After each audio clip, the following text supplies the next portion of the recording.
Welcome everyone to online class. Hope everyone is safe and well. Because of COVID-19, we all are clocked in home. So online platform brings you the opportunity to prepare yourself for the upcoming exam. So I think everyone will take the opportunity and prepare yourself and be with the study. I myself, Bilal Hussain, lecturer, Department of Economics, Dhaka City College, be with you today. Today I will discuss the International Business Course, Chapter 6, the issues of international trade. So now let's to start the class.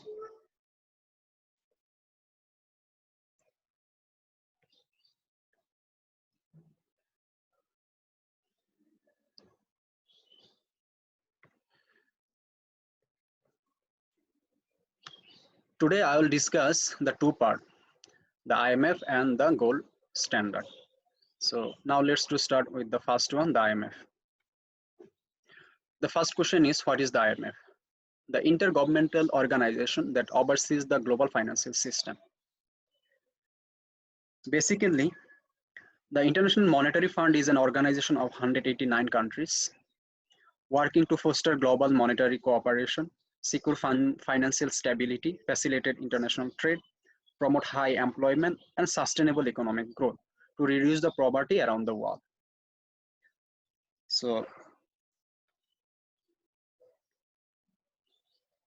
the primary purposes of IMF is to ensure the stability of the international monetary system, the system of exchange rate, and the international payment that enable countries to interact with each other.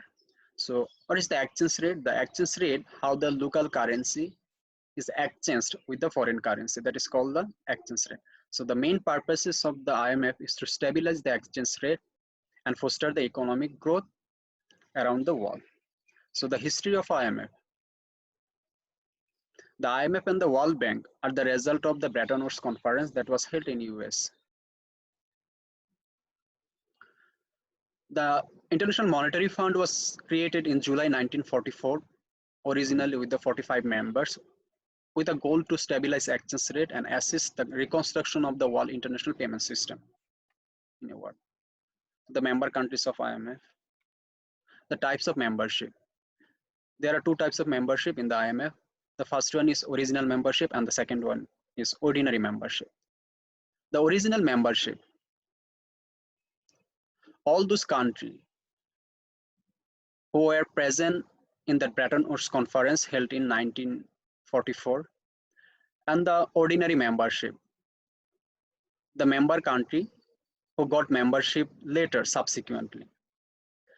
So the IMF has the supreme authority to suspend any country.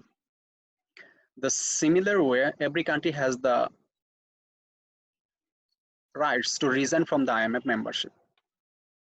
The obligation of the membership, the membership countries must abide by some rules and regulation, and they are agree to code of conduct found in the IMF article of agreement, pay a quota subscription, refrain from restriction of exchange of foreign currency. That means no country is allowed to imposes restriction that prohibit the foreign currency to get in the local economy. Similarly, strive from openness in economic policies that affect the other countries. So the member countries isn't allowed to formulate such types of policy that may affect the other countries. So there is a code of conduct that must abide by every countries. So the gold holding, the IMF is considered the highest gold holder in the world, amounting 2,814.1 metric ton. The IMF articles of agreement strictly limit the use of gold also. IMF concessional lending and debt relief. The IMF currently provides two primary types of financial assistance to the low-income nations.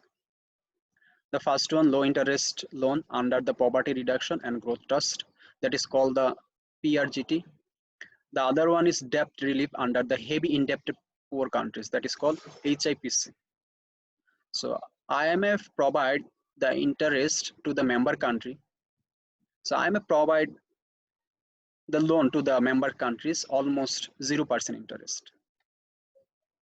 Three major functions of the IMF. The first one is surveillance. So the surveillance include gathering the data and gives advice in making policies of that country. When a country wishes to formulate a policy or an annual budget, then IMF helps the member country to formulate the policies depending on the real fact of that country. Technical assistance. IMF provides the technical assistance to its member countries for strengthening the human skill and institutional skill of that country. The financial assistance, lending to country to support reform. So if any kinds of financial reforms is need or structural reformation is need, then IMF come forward with the financial assistance. Okay. The special functions of IMF is the IMF also plays an important role in fight against the money laundering and terrorism financing. So the money laundering and terrorism financing is a global phenomenon and burning issues nowadays. So IMF play a vital role to stop money laundering and terrorism financing. The structure of IMF is governed by the four main bodies. First one governing body, second one executive board, third one managing director, and fourth one is IMF staffs. The governing body is formed by all of its member countries, Ministry of Finance or President of the Central Bank, Governor and alternate governor. So the governing body meets once in a year in Washington DC, that is the headquarters of IMF. Special drawing rights, the SDR, a unit for the amount of foreign currency member state can draw on. SDR generally the world reserve asset. This SDR or world reserve assets includes the currency euro, pound sterling, Japanese yen, and the US dollar. The importance of IMF can be explained by its following works. So IMF works to bring about international monetary cooperation among the member countries. It promotes the establishment of a multinational trade and payment system. It also helps member nations to achieve balanced economic growth. IMF helps to ensure stability in foreign currency to reduce the disequilibrium in the balance of payment. So balance of payment means the export minus import. So if the balance of payment is negative, means the import is more than export, and if the negative balance of payment is higher, then IMF come forward with the financial assistance to improve the balance of payment of that country, to offer special aids or loan to member countries in solving their economic problem. IMF also stabilize economy at the time of need. IMF is considered as a lender of last resort. This is the last destination to get fund of the member countries. So the significant and unique function of IMF is ability to provide loan to reform a country with the form of bailout program. So if a country is in highly indebted or in recession, then IMF come out with the bailout program. So in recent year, when Greece was in recession or felt in recession, then IMF came forward with a bailout program to assist the Greece. So finally, the Greece came out of recession successfully with the help of IMF. The IMF guarantee long-term development. So IMF always promote the privatization policies. In short run, it may cause pain, but in the long run, it prevent further economic crises and bring the sustainable economic development. So privatization program may not be applicable for every membership country. Basically, the privatization program is much more beneficial for developed or industrialized countries rather than developing or third world countries. IMF collaborate with other institutions. So IMF collaborate with World Bank, the regional development banks, the World Trade Organization, United Nations agencies, the international other bodies also. IMF as an economic advisor. Basically, IMF works as an advisor.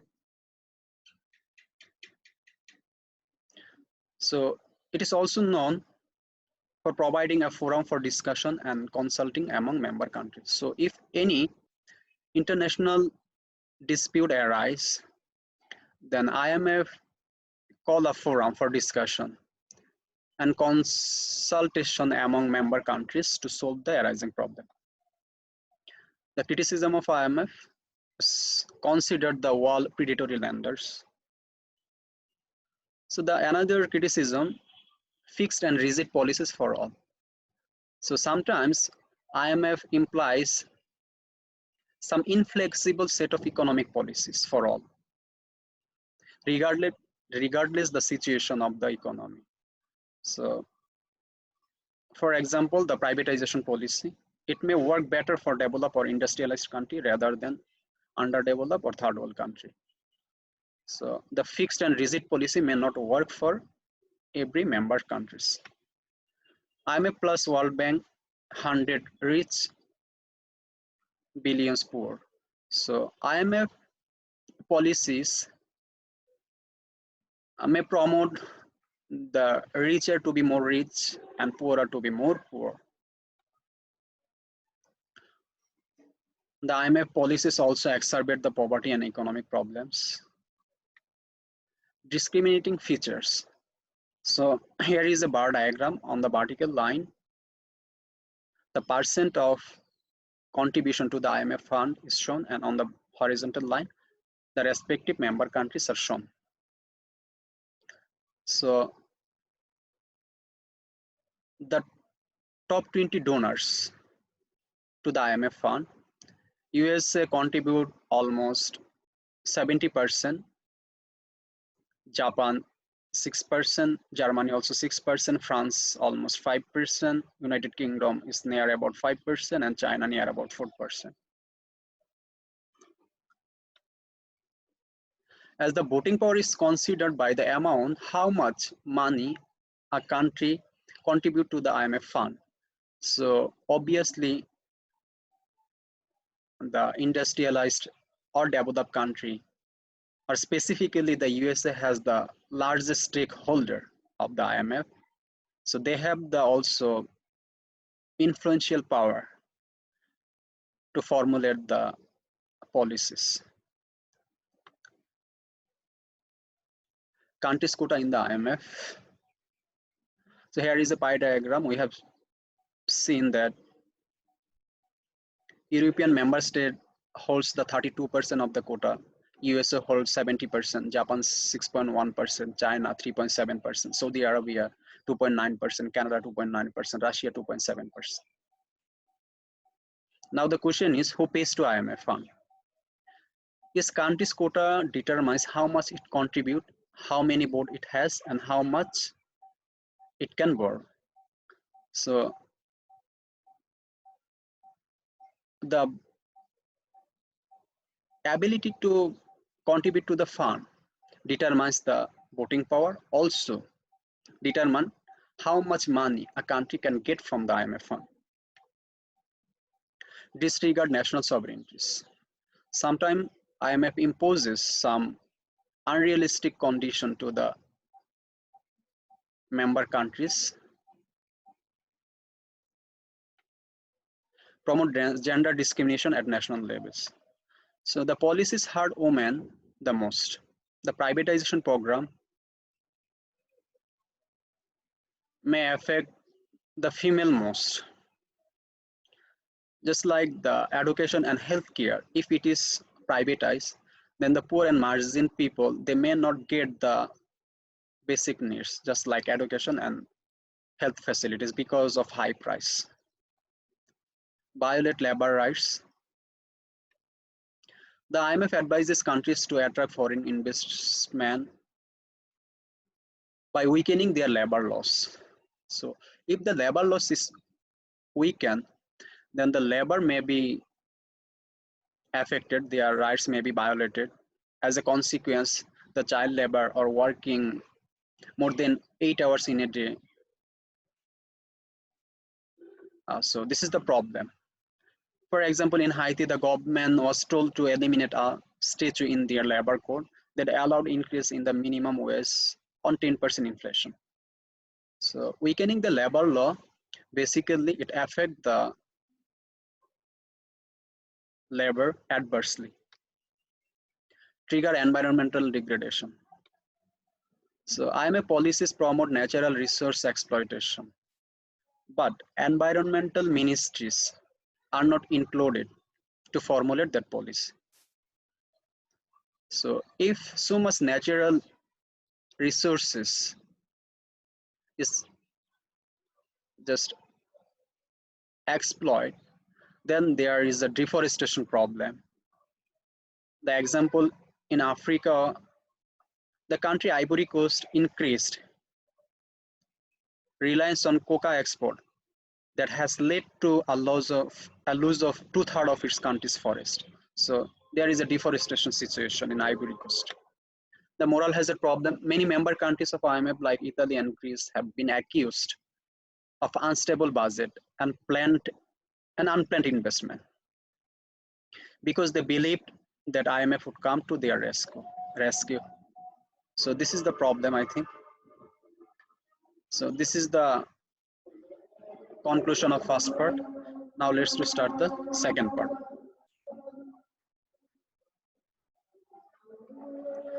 The gold standard. Gold standard is a monetary system in which the standard unit of currency is a fixed unit of gold. The exchange rate means how the local currency get exchanged with the foreign currency. So in case of gold standard, the exchange rate remain constant or fixed. If the exchange rate is above the fixed exchange rate, then gold inflow, and if the exchange rate is below the fixed exchange rate, then capital outflow. That means gold outflow. Principle governing the gold standard. There should be free movement of gold between the countries. There should be automatic expansion and contraction of currencies and credit with the inflow and outflow of gold. The government in different countries should help facilitate the gold movement by keeping their internal price system flexible in their respective economies. The failure of gold standard. The gold standard didn't exist so much long. Before the First World War, gold standard worked efficiently and remained widely acceptable. It succeeded in ensuring exchange stability among the countries. But the starting of World War I, 1914, gold standard was abandoned everywhere mainly because of two reasons. The first one, to avoid adverse balance of payment. Second one is to prevent gold export falling into the hands of enemy. After the World War II, in 1980s, efforts were made to revive gold standard. By 1925, it was widely established again, but the Great Depression started from 1929 to 1933, ultimately led to a breakdown of gold standard, which disappeared completely from the world in 1937. Finally, in 1937, the gold standard was disappeared from world. So reason for failure, there were some reason to fail the gold standard, and they are violate the rules of gold standard, restriction on free trade, inelastic demand price system, unbalanced distribution of gold, external indebtedness, excessive use of gold exchange standard, absence of international monetary center or organization. There wasn't any kinds of international monetary institution that could monitor the financial system across the globe. Lack of cooperation, political instability, Great Depression, rise of economic nationalism. And this is the summary of the gold standard. So this is the end of the class today. Hope you will study And thank you. If you have any query and question, just let me know and I'll try to solve it. So thank you everyone. Stay well, stay home and stay fine. And see you again.